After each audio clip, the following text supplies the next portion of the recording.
For the first time since 1973, the Habs are the only Canadian team to qualify for the playoffs. And to answer why the nation of hockey fell short, we bring in Stephen Brunt in our Sportsnet studios in Toronto. Now, hockey is our game, Stephen. It's played on every corner of the country. How can the Canadian clubs not qualify? Well, I wish I had a theory that would explain that completely, but I don't. I've heard a bunch of different ones. This may just be a statistical fluke. It may just be circumstance. It may just be something that happens once every 40 years. But the one thing that has been trotted out, and there is some truth to it, is that in Canadian hockey markets, you can't just sit back and wait. You can't build, the fan base isn't going to allow you to take it right down to the wood and build a contender over years. But the problem with that, this year especially, is there's a heck of a counter-argument. It's the Edmonton Oilers. That's what they've done. And they've done it for several seasons now. They've had very high draft picks. They're out of the playoffs with everybody else. So maybe they're the exception that proves the rule, maybe not. Long term, how can a small, cold city like Winnipeg, for instance, or even Montreal with its politics compete with the Floridas and the Californias for free agents?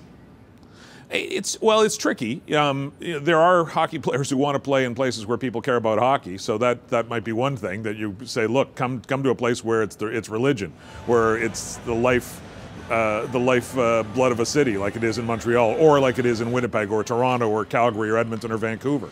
So that's one attraction. A lot of the guys are Canadians. You can say, come back and play in a Canadian market, come back and play at home, but. Look, it's been true ever since California teams came in during the first expansion.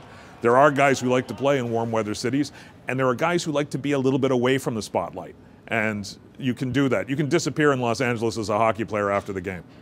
Wouldn't that be nice? Wouldn't that be nice? Not here in Montreal, that's for sure. No. All right, well, moving past the players and the teams, let's talk about our business for a second. How does this affect the Canadian broadcasters when there aren't many Canadian teams to show?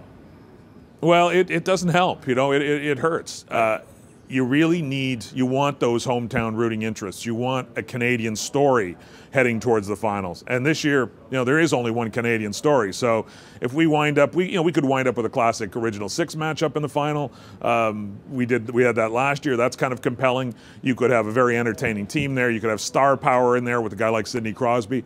But there's nothing like having a Canadian team deep in the playoffs in terms of drawing a TV audience in Canada. That's just the truth. Lastly, Stephen, I got to ask you, who are you cheering for this season? And hey, it's okay if you say the Canadiens. You can jump on that bandwagon anytime, buddy.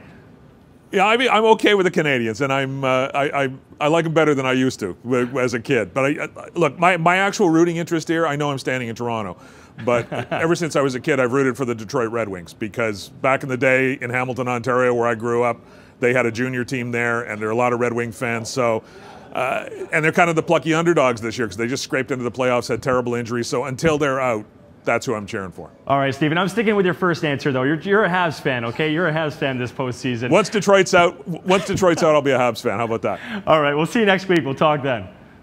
Thanks, Wilder.